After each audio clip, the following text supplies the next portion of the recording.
নমস্কার সকল দর্শক বন্ধুদেরকে স্বাগত। এই মুহূর্তের অনুষ্ঠান ডক্টর প্লাস, সুস্থ ও সুন্দর জীবন একসাথে পেতে গেলে ডক্টর প্লাস। ডক্টর প্লাসে অত্যাধুনিক প্রযুক্তির পাশাপাশি আপনাদের বিভিন্ন চিকিৎসার নতুন সরঞ্জাম থেকে শুরু করে কিন্তু ব্লাড টেস্ট, বিভিন্ন টেস্ট ভিত্তিক যে পরীক্ষা নিরীক্ষার জায়গাগুলো, সেগুলো অনেক উন্নত মানের। আপনারা এখন আরও যারা হয়তো খুব সময়ের সাথে আসেননি, বাসা হয়ে ওঠেনি, তারা যদি আসেন, জানেন, ফোন করেন, তাহলে সেক্ষেত্রে আপনারা জানতে পারবেন। সুতরাং একদম বিভিন্ন জায়গায় না ছুটে, বিভিন্ন জায়গায় না ঘুরে আপনারা একই ছাদের তলায় কিন্তু বিভিন্ন পরীক্ষা নিরীক্ষার পাশাপাশি বিভিন্ন রিনাউন্ড ডক্টরদের কনসালটেন্সিও পাবেন। আর আজকের যে বিষয়টা নিয়ে আলোচনা করব সেটা বলবো, মরশুমে বলছি আমরা, তবে এই সমস্যাটা কিন্তু অনেকের ভিতরে সারা বছর ধরেই তারা ভোগেন। আজকে নোজ প্রবলেম ইন উইন্টার, শীতে নাকের সমস্যা নিয়ে আলোচনা করব। আর রয়েছেন আমাদের সঙ্গে ডক্টর, রিনাউন্ড ডক্টর রয়েছেন, ENT and head neck surgeon doctor Soumen বিশ্বাস। স্বাগত স্যার আপনাকে। নমস্কার স্যার। আজকের বিষয় হচ্ছে নোজ প্রবলেম ইন উইন্টার, যেটা শীতকালে আমরা সাধারণত বলছি, শীত প্রধান সময়টাতে নাকের সমস্যা হয়। কিন্তু নাকের সমস্যা বলতে মূলত আমরা কি কি সমস্যা বুঝি, মানে মানুষের সমস্যাগুলো যেগুলো অ্যারাইজ করছে, শীত বলে নয়, শীতে আমরা পরে আসছি যে উইন্টার স্পেশাল ব্যাপারটা, কিন্তু মূলত কি কি প্রবলেম হতে পারে একটা মানুষের? প্রথমেই বলতে চাই যে নাক কিন্তু একটা ভীষণ ইম্পর্টেন্ট একটা অর্গান আমাদের শরীরে। নাকের অনেক রোল থাকে। নাক যে খালি শ্বাস নিতেই সাহায্য করে তা না, নাকটা একটা এয়ার কন্ডিশন করে, নাক আমাদের সাউন্ডকে একটা ভলিউম দেয়, নাক বিভিন্ন রকমের ইনফেকশনকে ফিল্টার করতে সাহায্য করে, এবং নাক কিন্তু কন্টিনিউয়াসলি আমাদের অজান্তে কাজ করে যাচ্ছে। এই নাকের নানা রকমের ইনফেকশন, নানা রকমের অ্যালার্জি, নানা রকমের অন্যান্য ডিজিজ হতে পারে। তার মধ্যে খুব কমন যেটা শীতকালে আমরা দেখি সেটা হচ্ছে অ্যালার্জিক রাইনাইটিস, অ্যালার্জিক সাইনোসাইটিস আর এপিস্ট্যাক্সিস। এই তিনটে আমরা কিন্তু খুব কমনলি শীতকালে পাই। একদম। এবং এই যে অনেকের আছে না অ্যালার্জি প্রবণতা, মানে যেটা আমরা আলোচনাও করছিলাম স্টুডিওতে বসে, যে কোভিড পিরিয়ড নিয়ে আলোচনা করছিলাম স্যার, আমরা আলোচনা করছিলাম কোভিড পিরিয়ডে প্রত্যেকের একটা সুন্দর অভ্যেস পরিণত হয়েছিল মাস্ক ইউজ করা। কিন্তু সেই সময় দেখুন অনেকেই অ্যালার্জিতে ভোগে, যাদের ধরুন সাইনাসের প্রবলেম হয়েছে, বা যাদের পলিউশন থেকে একটুতেই ডাস্ট অ্যালার্জি, হাঁচি, কাশি এগুলো শুরু হয়ে যায়, তো তারা কিন্তু অনেকটা অংশে ভালো ছিলেন। কিন্তু আবারও যেই আমরা মানে পৃথিবী আবারও শান্ত হয়েছে, তখন কিন্তু আবারও আমরা যেই কি সেই, এবং আমরা নিজেরাই বুঝতে পারছি যে সেই থেকে আজকে কত গুণ আমরা আবারও খারাপ হচ্ছি। তো এই জায়গা থেকে আমার একটা প্রশ্ন থাকবে, সেটা হচ্ছে অ্যালার্জি। মূলত অ্যালার্জি অনেকে অনেক রকম ভাবে বুঝেন, কিন্তু নাকের সমস্যা অ্যালার্জি। হ্যাঁ, নাকের সমস্যা অ্যালার্জি। এই অ্যালার্জি মানেই যে আপনার অ্যালার্জিক রাইনাইটিস হবে এটা কিন্তু নয়। অনেক সময় আমার কাছে পেশেন্ট আসে, এসেই বলে যে ডাক্তারবাবু আমার কিন্তু সাইনাসের প্রবলেম আছে, আমার কিন্তু অ্যালার্জি আছে। এই সাইনাস আর অ্যালার্জি কিন্তু সিনোনিমাস নয়। সাইনাস কিন্তু এমন একটা জিনিস যেটা আমাদের স্কালের মধ্যে থাকে, যেটার মেইন কাজ হচ্ছে স্কালটা, যেটা আমাদের মাথা, এটাকে হালকা করা, এবং আমাদের সাউন্ড, যেটা আমরা একটা কথা বলি, তার একটা রেজোনেন্স দেওয়া। তো সেইটা মানেই কিন্তু সাইনোসাইটিস নয়। এবার অ্যালার্জি মানে কি? এমন একটা রিয়াকশন যেটা আমাদের শরীরে হয় যখন আমাদের শরীরে কোনো অ্যালার্জিক সাবস্টেন্স যায়। আমাদের শরীরে এমনি ইমিউনিটি সবসময় কাজ করে, তার মেইন রোল হচ্ছে শরীরকে বিভিন্ন রকমের রোগ প্রতিরোধ ক্ষমতা দেওয়া। বিভিন্ন রকমের প্যাথোজেন যেগুলো আমাদের শরীরে যেতে পারে, সেগুলো যখন যায় তার অ্যাগেনস্টে একটা ইমিউনিটি শরীর তৈরি করে। এবার ধরুন যদি এই ইমিউনিটিটা দরকারের থেকে অনেক বেশি হয়, সেক্ষেত্রে আমরা কিন্তু অ্যালার্জি বলে আমরা যেটাকে জানি, মানে হাইপার ইমিউন রেসপন্সটাকে কিন্তু আমরা অ্যালার্জি বলি। এবং এটা কিন্তু মানুষ ভিত্তিক চেঞ্জ হয়, সবার একই রকমের কিন্তু অ্যালার্জি হবে না, এবং সমস্ত নাক থেকে জল পড়া মানেই কিন্তু অ্যালার্জি নয়। এই যে ইদানিং একটা ভাইরাসের কথা আমরা একটু শুনছি, তো প্রথম দিকে তো বেশ আতঙ্কিত, প্যানিকটি হচ্ছিলেন মানুষ, এবং খবরের সম্প্রচারণে আবারও বলি, তার পরবর্তী সময় দেখা গেল এই নিউজটা যখন মানে দ্রুত গতির সাথে ভাইরাল হচ্ছে সোশ্যাল মিডিয়ায়, সেটা নিয়েও আমরা আলোচনা করছিলাম, সোশ্যাল মিডিয়ায় ভাইরাল হওয়া।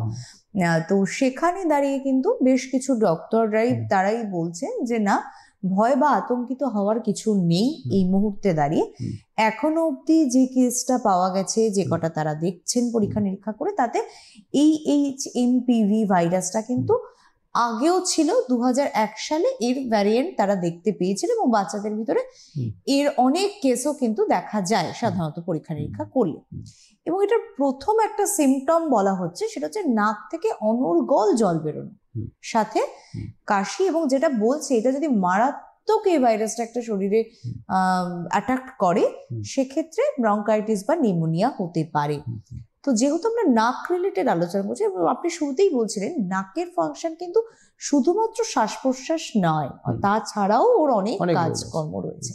তো এই যে কন্টিনিউয়াস অনবরত নাক থেকে জল পড়া আমরা কিন্তু কিছু কিছু বাচ্চার ভিতরে দেখি, মানে শৈশবকালে দেখা যাচ্ছে তারা খেলছে, পড়াশোনা করছে, স্কুলে যাচ্ছে, সবকিছু করছে, তারা কিন্তু ফিট অ্যান্ড ফাইন, কোনো অসুবিধা নেই, কিন্তু তাদের নাক থেকে জল পড়ার একটা প্রবণতা এবং থেকেই যাচ্ছে। আমরা হয়তো বলে দিচ্ছি লো ইমিউনিটি, তার জন্য হচ্ছে। অ্যাকচুয়াল কেন হচ্ছে স্যার?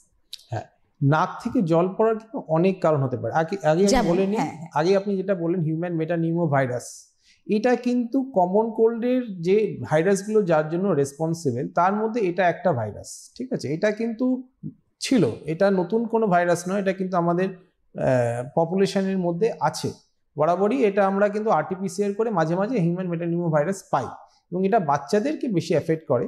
কিন্তু যেটাই আপনি শুরুতেই বললেন যে ভাইরাসটা কিন্তু একটা কমন কজ নাক থেকে সর্দি আসা, এবং এইটা অনেক সময় আমরা এটাকে কনফিউজ করে ফেলি অ্যালার্জিক রাইনাইটিসের সাথে। কমন কোল্ডেও কিন্তু আপনার নাক থেকে জল পড়তে পারে, সেটা কিন্তু অ্যালার্জিক রাইনাইটিস নয়। অ্যালার্জিক রাইনাইটিসের অবশ্যই একটা কারণ ভাইরাস হতে পারে, এছাড়াও কিছু কিছু কারণে কিন্তু নাক থেকে জল পড়তে পারে। যেমন ধরুন হঠাৎ করে যদি আপনার নাকের মধ্যে পোলেন মানে ফুলের কুঁড়ি, এগুলো কিন্তু আপনার চোখে দেখা যায় না, কিন্তু এটা আমাদের এনভায়রনমেন্টের মধ্যে থাকে। শীতকালে এবং বসন্তকালে কিন্তু এটা অনেক বেশি পরিমাণে আমাদের হাওয়ার মধ্যে থাকে এবং এগুলো আমাদের নাকের মধ্যে গিয়ে অনেক সময় অ্যালার্জিক রিয়াকশন করতে পারে। এছাড়া ডাস্ট যে স্পেশালি যেগুলো হাউস ডাস্ট, মানে ঘরের মধ্যে ধরুন আপনার কার্পেট আছে বা আপনার চাদর আছে, বাড়ির বিছানা, কম্বল, স্পেশালি এই সময় আমরা শীতকালে কম্বল ব্যবহার করি, এই কম্বলের মধ্যে কিন্তু আপনার প্রচুর পরিমাণে হাউস ডাস্ট এবং হাউস মাইট, মানে এমন ছোট ছোট পোকা যেগুলো আমাদের চোখে কিন্তু ধরা পড়ে না, কিন্তু এগুলো সিভিয়ার অ্যালার্জি রিয়াকশন করতে পারে। এইগুলোই যখন আমাদের নাকের মধ্যে যাচ্ছে তখন কিন্তু আপনার নাক থেকে সর্দি বা রস আসতে পারে। এছাড়াও কিছু কারণ হতে পারে, যেমন ধরুন আপনার নাকে কোনো বাচ্চাদের ক্ষেত্রে আমি যেহেতু বললেন, কিছু কিছু ক্ষেত্রে বাচ্চাকে নাকের মধ্যে অনেক সময় ফরেন বডি, যেমন পেন্সিলের টুকরো, রাবারের টুকরো, এগুলো ঢুকিয়ে থাকতে পারে। সেক্ষেত্রে একদিকে নাক থেকে রস ঝরতে পারে, নাক থেকে দুর্গন্ধ আসতে পারে, সেক্ষেত্রেও কিন্তু নাক থেকে প্রবলেম হয়। এছাড়া আপনার পলিউটেন্ট এগুলো তো আছে, এগুলো নাকে গেলে ইরিটেট করবে, নাকে অসুবিধা হবে একদম। আমরা এই প্রসঙ্গ তো অনেকক্ষণ ধরে একটা শব্দ শুনছি, অ্যালার্জেটিক রাইনাইটিস। তো এটা একটু স্পষ্ট করি আমরা দর্শক বন্ধুদের কাছে যে অ্যালার্জিক রাইনাইটিসটা কি, কাদের ভিতরে দেখা যায় বেশি, বা হলে তারা কি করবেন সবটা। অ্যালার্জিক রাইনাইটিসটা কিন্তু সেলফ এক্সপ্লেইন, নামটাতেই বলে দিচ্ছি জিনিসটা কি। অ্যালার্জি মানে অ্যালার্জিক, রাইন মানে নোজ, আইটিস মানে ইনফ্লামেশন বা প্রদাহ। অ্যালার্জির কারণে কোনো একটা অ্যালার্জেন যখন আমাদের নাকে যায় এবং তার থেকে যদি নাকের মধ্যে ইনফ্লামেশন হয়, সেটাকেই কিন্তু আমরা অ্যালার্জিক রাইনাইটিস বলি। এটা একটা ব্রডার টার্ম, এটা আমব্রেলা টার্ম, যার মধ্যে অনেকগুলো সিমটম এর মধ্যে ইনক্লুডেড থাকে, যার মধ্যে আপনি যেমন এটা প্রথমেই বললেন যে নাক থেকে অনর্গল জল পড়া, এইটা একটা যেমন হতে পারে। এর সাথে নাক বন্ধ থাকা, নাক বন্ধ লাগতে পারে, নাক থেকে শ্বাস নিতে পারছেন না, সেটা একটা প্রবলেম হতে পারে। মাথার সামনে ভারী ভারী লাগতে পারে। আপনি আগেই বলেছি যে সাইনাস একটা ইম্পর্টেন্ট রোল প্লে করে আমাদের মাথাকে হালকা করার জন্য। এবার ধরুন আপনার অ্যালার্জিক রাইনাইটিস থেকে যদি একটু কমপ্লিকেশন হয়ে আপনার সাইনোসাইটিস ডেভেলপ করে, সেক্ষেত্রে কিন্তু এই যে সাইনাস যে ফাঁপা জায়গাটা আমাদের মাথার মধ্যে, এটা কিন্তু রসে বা সর্দিতে ভর্তি হয়ে যায়। তখন আমাদের কিন্তু মাথাটা ভারী লাগতে পারে দরকারের থেকে বেশি, এবং মাথা যন্ত্রণা করতে পারে, চোখে ব্যথা করতে পারে। এছাড়া আরো কিছু কিছু সিমটম হয়, যেমন ধরুন এটা আমাদের নাক থেকে কানে একটা হাওয়া যাওয়ার রাস্তা থাকে, এটাকে আমরা বলি ইউস্ট্রিচিয়ান টিউব। এটা অনেক সময় ব্লক হয়ে যায় অ্যালার্জিক রাইনাইটিস থাকলে, সেই সময় কানটা ভারী লাগতে পারে। যেহেতু আমাদের সাইনাসের ম্যাক্সিলারি সাইনাস যেটা বলি, তার তলাতেই দাঁতগুলো অবস্থিত, অতএব যদি কোনো সময় আপনার অ্যাকিউট সাইনোসাইটিস হয়, যেখানে আমরা ম্যাক্সিলারি সাইনাসটা মেইনলি ইনভলভ হয়েছে, সেক্ষেত্রে কিন্তু আমাদের দাঁতেও ব্যথা করতে পারে। এবং যেহেতু সাইনাস থেকে আমাদের রস গড়িয়ে নাকের পেছন দিয়ে গলা দিয়ে নামে, সেটাকে আমরা মেডিকেল ভাষায় বলি পোস্ট নাজাল ড্রিপ। এর থেকে কিন্তু আমাদের গলাটা ইরিটেট হতে পারে এবং সারাক্ষণ একটা খুসখুসে কাশি, গলা ঝাড়ার একটা অভ্যাসও কিন্তু দেখা যেতে পারে। তো এরকম কিছু কিছু সিমটম কিন্তু আমরা অ্যালার্জিক রাইনাইটিস এবং সাইনোসাইটিসে পাই। এবং আমরা দেখবেন স্যার বলে থাকি যে হ্যাঁ ওরকম মানে একটু কাশছে, খুসখুসে কাশি বা গলাটা ঝাড়ছে, এটা অভ্যেসে পরিণত হয়েছে না। এই জায়গাটাতে কিন্তু আমি বুঝলাম, স্পষ্ট হলো আরো অনেক বেশি, ওটা ওনার অভ্যেস নয়, ওটা যেটা উনি করছেন ওটা কিন্তু ওনার অস্বস্তিটাকে কাটানোর জন্য করছেন, ওটা ওনার একটা রোগ, ওটা উনি ইচ্ছাকৃত করছেন না বা করতে করতে হ্যাবিচুয়েট হয়েছে এমনটা নয়। সুতরাং আপনি কিন্তু প্রপার ডায়াগনোসিসটা করেন আর তার দরুনই কিন্তু আপনি ভুগে চলেছেন। এই যে অনেককে দেখা যায় যে সাইনাস থেকে তারা না সারাটা বছর ঠান্ডা লাগার ধাঁচে ভোগেন, মানে এই কটা দিন ভালো আছেন তো আবার ঠান্ডা লেগে গেল, আবার একটু কটা দিন ভালো কি ভালো না, আবার সর্দি কাশি, মানে সর্দিটা যেন কমতেই চায় না। আসবো স্যার আলোচনা। আপনি যেটা বললেন এটা খুব ইম্পর্টেন্ট একটা টপিক। আমরা অ্যালার্জিকে দুই ভাবে ভাগ করি কজেটিভ অর্গানিজম হিসাবে। সেক্ষেত্রে আমরা একটা বলি পেরিনিয়াল অ্যালার্জিক রাইনাইটিস আর একটা হচ্ছে সিজনাল অ্যালার্জিক রাইনাইটিস। ম্যাডাম যেটা বললেন এটাকে পেরিনিয়াল অ্যালার্জিক রাইনাইটিস বলে, মানে সারা বছর ধরেই তার কিন্তু একটা অ্যালার্জির ধাঁচ থেকে যাচ্ছে। এইটা কিন্তু বেসিক্যালি ধরে বুঝতে হবে যে ওর কাছে এমন কিছু অ্যালার্জেন ওনার সারাউন্ডিংয়ে আছে যেটা থেকে কিন্তু উনি বেরোতে পারছেন না, যেটা সারাক্ষণই ওনার আশেপাশে আছে এবং যখনই উনি ওনার কন্ট্যাক্টে আসছেন তার থেকে কিন্তু অ্যালার্জিটা হচ্ছে, মানে তার অজান্তে তিনি হয়তো বুঝতেও পারছেন না, কিন্তু বোঝার উপায় তো নিশ্চয়ই রয়েছে স্যার। অবশ্যই আছে। আজকালকার আমাদের ডায়াগনোসিস অনেক বেশি অ্যাডভান্স হয়ে গেছে। আমরা এখন নানা রকমের ব্যাটারি অফ ইনভেস্টিগেশন করি, তার মধ্যে অবশ্যই ব্লাড ইনভেস্টিগেশন আছে, অ্যালার্জি প্রোফাইল টেস্ট আছে এবং সর্বোপরি আমাদের কাছে এখন স্কিন প্রিক টেস্ট আছে। এই স্কিন প্রিক টেস্টে কিন্তু আমরা সহজেই জানতে পারি আপনার কোন কোন জিনিসে অ্যালার্জি হচ্ছে। সেটা কি কোনো খাবারের থেকে হচ্ছে, সেটা কি কোনো ডাস্টের থেকে হচ্ছে, সেটা কি কোনো কন্ট্যাক্ট অ্যালার্জি হচ্ছে, সেটা কি কোনো আপনার পোলেন অ্যালার্জি হচ্ছে, অথবা সেটা কোনো পেটে কৃমি আছে তার থেকে হচ্ছে, বা আপনার কোনো ইমিউনিটি প্রবলেম আছে তার থেকে হচ্ছে, বা আপনার মিউকোসিলিয়ারি ক্লিয়ারেন্সের প্রবলেম হচ্ছে। আমি কিছু কিছু ক্ষেত্রে আমরা সিস্টিক ফাইব্রোসিসে পাই। নানা রকমের ডায়াগনোসিস কিন্তু আমরা এখন করা সম্ভব, আমাদের সেই রকম ইনভেস্টিগেশন আমাদের হাতে কিন্তু আছে। একদম। সুতরাং পরীক্ষা নিরীক্ষা, প্রপার ডায়াগনোসিস, আমি এই জায়গা থেকে বেরোতেই পারছি না, কারণ সত্যি বলতে সঠিক পরীক্ষা নিরীক্ষা যদি একটা মানুষের হয় সেই রোগী সুস্থ হয়ে উঠবেনই। আর সেই কথাই কিন্তু ডক্টর প্লাস বলছে। আমি শুরুতে বলেছিলাম আপনাদেরকে যে উন্নত মানের বিভিন্ন অত্যাধুনিক প্রযুক্তি ব্যবহারে পাশাপাশি বিভিন্ন ব্লাড টেস্ট করার যে সরঞ্জাম সবটাই কিন্তু রয়েছে উন্নত মানের। অর্থাৎ এই যে অনেকের কিছু মিথ আছে যে অমুক জায়গা থেকেই আমরা ব্লাড টেস্টটা করাবো, ওখানে সঠিক রিপোর্ট হয়, বাদ বাকি কোনো জায়গায় রিপোর্ট সঠিক হয় না। এই যে আরেকটা জিনিস হয় কি দেখবেন, মানে কোনো কোনো ক্ষেত্রে যে ব্লাডটা কালেক্ট করে নিয়ে আসার পর ব্লাডে তো এত উপাদান তো দেখা যাচ্ছে যে বিষয়টার প্রতি ডাক্তার মানে নজর দিলেন বা তিনি যে গুরুত্বটা দিয়েছেন সেই গুরুত্বটা কেন কমে গেল, কারণ হচ্ছে সেই ব্লাডটা ল্যাব গেল, ল্যাব টেস্ট হয়ে এলো, ওই যে যাওয়ার সময় আসার সময় temperature up and down, heat or cold, এতে কিন্তু অনেক উপাদান নষ্ট হয়ে গেল। দেখা যাচ্ছে যে সঠিক ভাবে পরীক্ষাটাই হলো না। তো এক্ষেত্রে কিন্তু ডক্টর প্লাস এটা একটা বিরাট সুবিধা যে এখানে ব্লাড টেস্ট দিলেন, ব্লাড টেস্ট তিনি করেন, তিনি কিন্তু আপনাকে আবার রিপোর্টটা পরের দিন হোক বা যেদিন উনি কদিন সময় লাগবে, সব ক্ষেত্রে বেশি সময় লাগে না, কিছু ক্ষেত্রে কম সময়, এটা সম্পূর্ণ তারা বলে দিচ্ছেন এবং সেম ব্লাড টেস্টটা নিয়ে আপনার সঙ্গে আবার কনসাল্ট করতে পারে যে স্যার আপনি এই করাতে বলেছিলেন এই। তো এই জায়গা থেকে আমার জিজ্ঞাসা যে এই যে আপনি আইজিই টেস্ট কথা বললেন বা আরো 2-3টে টেস্টের কথা বললেন, মূলত যাদের অ্যালার্জিক রাইনাইটিস আছে তাদের কি ধরনের টেস্ট করা বাঞ্ছনীয়? এইটার জন্য একটা আপনাকে যেটা মনে রাখতে হবে সেটা হচ্ছে ফার্স্ট হচ্ছে একজন স্পেশালিস্টের কাছ থেকে কনসালটেশন। আমি প্রথমেই বললাম সব নাক থেকে রস পড়াটা কিন্তু অ্যালার্জিক রাইনাইটিস নয়। যখন একটা ডাক্তারবাবু, আপনার ইএনটি ডাক্তারবাবু যখন একটা অ্যালার্জিক রাইনাইটিস ক্লিনিক্যালি কনফার্ম করবেন, ফার্স্ট টেস্ট সেটা যিনি করেন ম্যাডাম অলরেডি বললেন, সেটা হচ্ছে আইজিই। ঠিক আছে, আইজিই ছাড়াও কয়েকটা টেস্ট আমরা অবশ্যই করি, যেমন সিআরপি, ভিটামিন ডি3 বা এক্সট্রা আরো কিছু টেস্ট আমরা করি। এই টেস্টগুলো করে কিন্তু আমরা ইনিশিয়ালি জেনে নিতে পারি যে পেশেন্টের অ্যালার্জিক লোড কত আছে। অ্যালার্জিক লোড যদি আমরা দেখি অনেক বেশি আছে, তার মানে আমরা এটা বুঝবো যে আমি যেটা বললাম যে অলরেডি তিনি এমন কিছু অ্যালার্জেনের কন্ট্যাক্টে উনি আছেন যার এগেনস্ট উনি রেগুলারলি এক্সপোজ হচ্ছেন, যার ফলে এত অ্যালার্জিক লোড আছে। সেক্ষেত্রে আমরা কিন্তু নেক্সট ধাপে যাব, সেটা হচ্ছে diagnosis of the causative allergy. এইটার জন্য আমি আগেই বললাম allergy profile test, skin prick test, এরকম কিছু টেস্ট আমরা করতে পারি। এছাড়াও আরও কিছু ইনভেস্টিগেশন অ্যাডভান্স থাকে যেগুলো আমরা করে থাকি পেশেন্টের উপর, based on the need of the patient. এরপরে আমরা আরেকটা, যেটা আমাদের আরেক ধাপ এগিয়ে যেটা আমরা এখন করতে পারছি, যেটা আজ থেকে 10 বছর আগে করতে পারতাম না, সেটা হচ্ছে ইমিউনোথেরাপি, যেখানে আমরা কিন্তু স্পেসিফিক অ্যালার্জেনের অ্যাগেনস্টে আমরা কিন্তু পেশেন্টকে ইমিউনাইজ করতে পারি, যাতে তিনি লাইফ টাইম সেই অ্যালার্জেনের অ্যাগেনস্টে ইমিউনাইজড হয়ে যান। একদম। স্যার, একটা বিষয় আমার এক্ষেত্রে মনে হলো যে কমন অ্যালার্জিয়ান কি করে আমরা অ্যাভয়েড করতে পারি, মানে যে বিষয়গুলো নিয়ে আপনি ধরুন উল্লেখ করছিলেন যে অনেকের ক্ষেত্রে এই যে কোল্ড কাফের সমস্যাটা কেন আসে, বা তাদের অ্যালার্জি কোন এমন তার সারাউন্ডিংই হয়তো রয়েছে সে জানে না, এই জায়গাগুলো, বা ফুলের রেনুজ থেকে অনেক ক্ষেত্রে হয়, সে বেসিক্যালি উইন্টার অ্যান্ড স্প্রিং সিজনে একটু বেশি সেটার প্রকোপ দেখা যায়। তো এক্ষেত্রে আমরা একটা বিষয় রাখছি যে কমন অ্যালার্জিয়ান কিভাবে আমরা অ্যাভয়েড করতে পারি।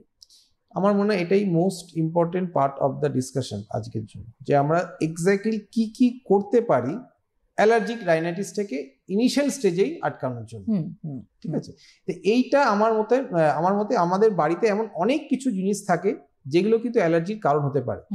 4টে মেইন কারণ যেটা দেখা গেছে মোস্ট কমনলি অ্যালার্জিক রাইনাইটিসের জন্য রেসপন্সিবল, সেটা হচ্ছে হাউস ডাস্ট অ্যান্ড হাউস মাইট। আমি এক এক করে আসি। হাউস ডাস্ট অ্যান্ড হাউস মাইটটা কোথায় কোথায় থাকতে পারে আমি আগেই বললাম, কম্বলের মধ্যে, তোষকের মধ্যে, ম্যাট্রেসের মধ্যে, বাড়িতে যে আমরা ম্যাট্রেস পাচ্ছি তার মধ্যে, বাড়ির চাদরের মধ্যে, এগুলোর মধ্যে কিন্তু হাউস ডাস্ট অ্যান্ড হাউস মাইটগুলো থাকে। স্পেশালি সেই সব বাড়িতে এগুলোর প্রকোপ বেশি যেখানে সূর্যের আলো ভালো করে ঢোকে না। এছাড়া আপনার যদি কোনো এমন জায়গায় থাকে, রাস্তার পাশে বাড়ি যেখানে প্রচণ্ড পরিমাণে ধুলো হচ্ছে, সেসব জায়গায় কিন্তু এগুলো বেশি পরিমাণে থাকে। তো সেক্ষেত্রে আমরা কি করব?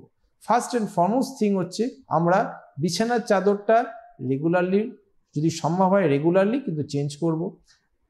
কম্বলটাকে অবশ্যই কম্বলের কভার দিয়ে ইউজ করব, এবং সেই কভারটা আমরা রেগুলারলি ক্লিন করব।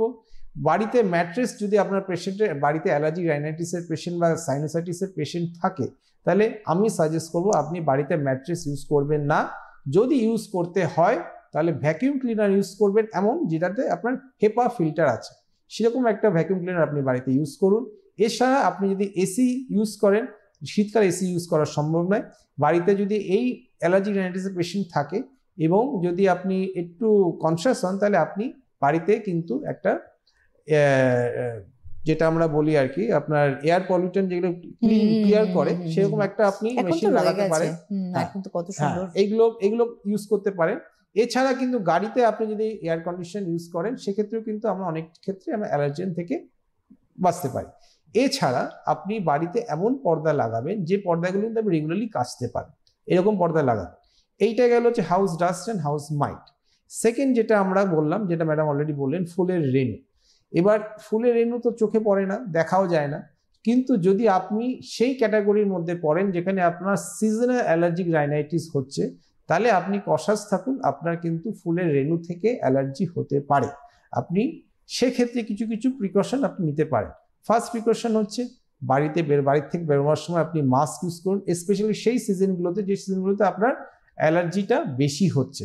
সেকেন্ডলি, আপনি চোখে যেগুলো অ্যালার্জিগুলো ঢুকছে তার জন্য আপনি গগলস ইউজ করতে পারেন, অথবা এমন গ্লাস ইউজ করতে পারেন যেটাতে আপনার পাওয়ার নেই, অথবা আপনার যদি অলরেডি চোখে চশমা থাকে তাহলে সেক্ষেত্রে কিছুটা প্রোটেক্টিভ হিসেবে সেটা কাজ করবে।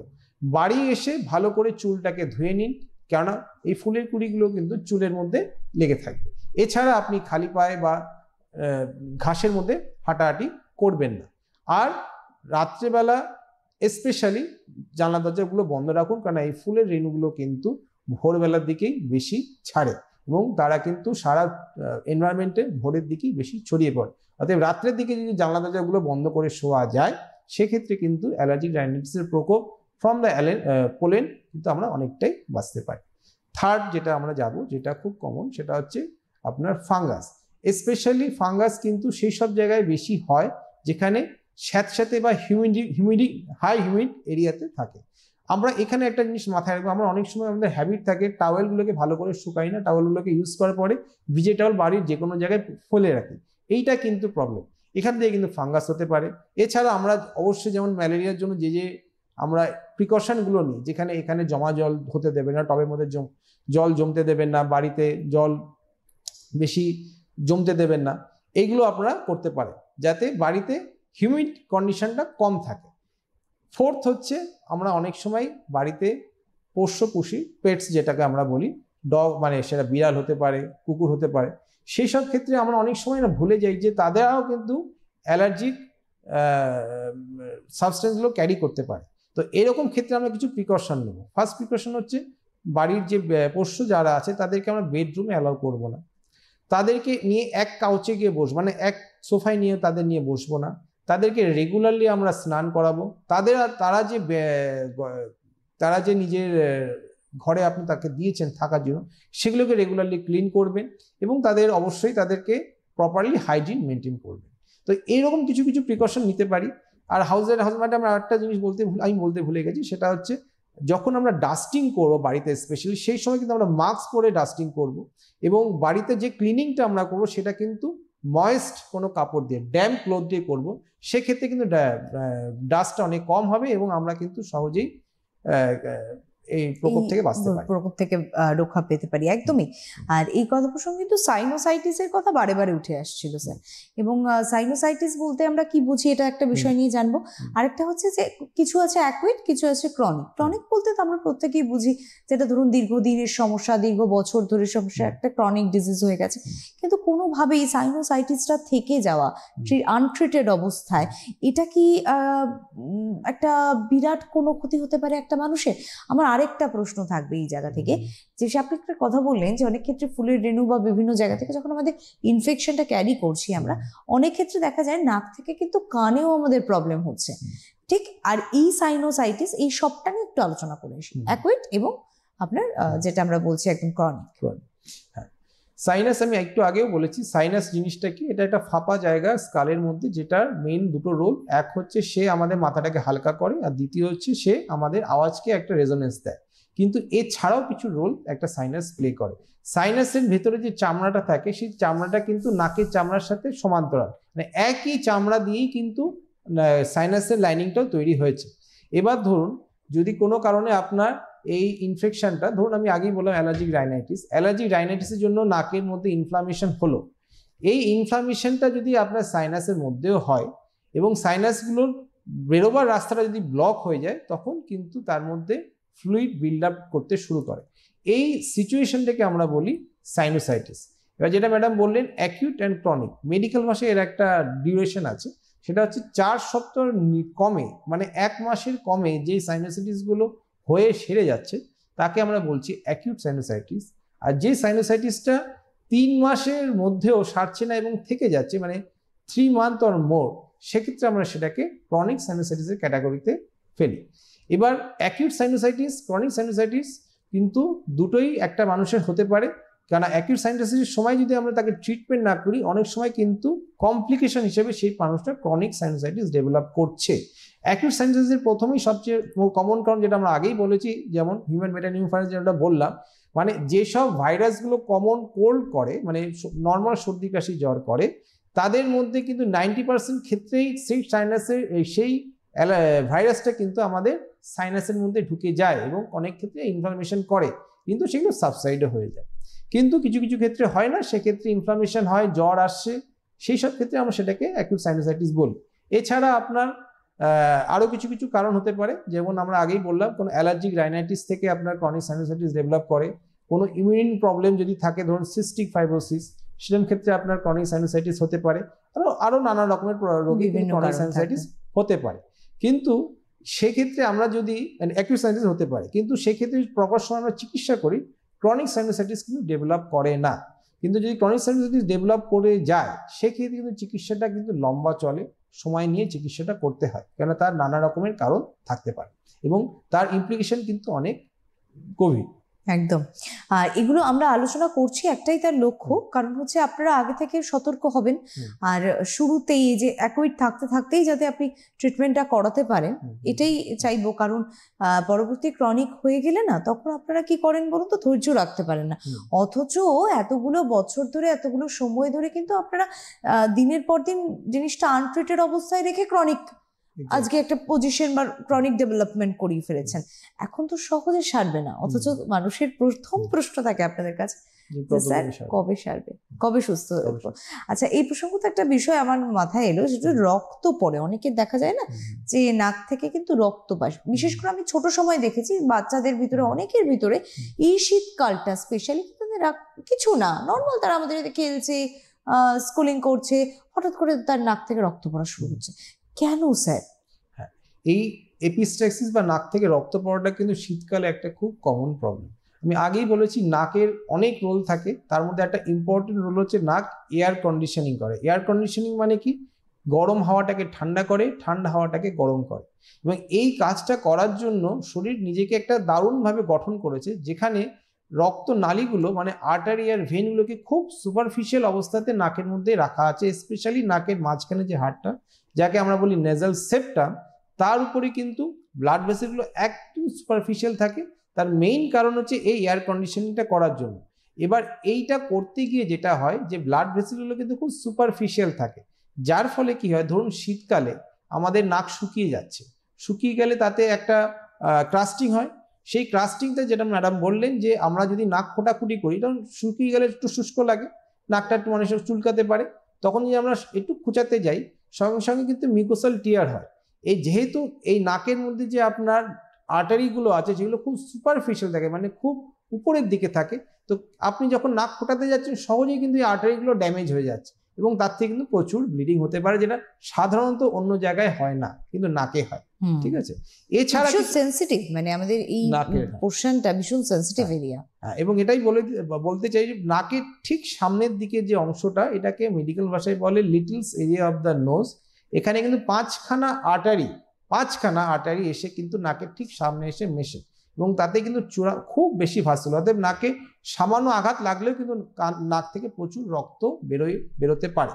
এছাড়া আরেকটা গ্রুপ অফ পেশেন্টের কথা আমি এখানে বলতে চাই, যেটা হচ্ছে এজেড পেশেন্ট, যারা একটু বয়স্ক পেশেন্ট, তাদের কেন নাক থেকে রক্ত পড়তে পারে, এইখানে আমাদের একটু কনসাস হতে হবে। তার কারণ হচ্ছে নাকের পেছন থেকে রক্ত বেরোয় কিন্তু এইসব ক্ষেত্রে। এটাকে আমরা বলি যে হাইপারটেনসিভ এপিস্ট্যাক্সিস। যাদের প্রেশারের ওষুধ খান এবং কিছু কারণে হয়তো প্রেশার ভালো কন্ট্রোল হচ্ছে না, অথবা প্রেশারের ওষুধ কিছুদিন মিস করে গেছে এবং নাক থেকে খুব বেশি ব্লিডিং হচ্ছে, এইসব পেশেন্টও কিন্তু আমরা এই শীতকালে খুব পাই। এই সব ক্ষেত্রে কিন্তু আমরা নাকের নিয়ে কোনো রিস্ক নেব না, এবং পেশেন্টকে সঙ্গে সঙ্গে হসপিটালাইজ করবো বা হসপিটালে নিয়ে যাবো দেখানোর জন্য। একদম। আমাদের হাতে ভীষণ কম সময় স্যার, কিন্তু আমি একটা জিনিসই বলবো, নাক থেকে যদি রক্ত বেরোতে যেত, বাড়ি থেকে বন্ধ করার উপায় আমাদের হাতে একদম সময় নেই। এই বিষয়টা নিয়ে আমরা পরের দিন নিশ্চয়ই অনুষ্ঠানের পর্ব এগোবো। অনেক ধন্যবাদ স্যার আপনাকে জানাই, ধন্যবাদ অবশ্যই দর্শক বন্ধুদেরকেও। নমস্কার।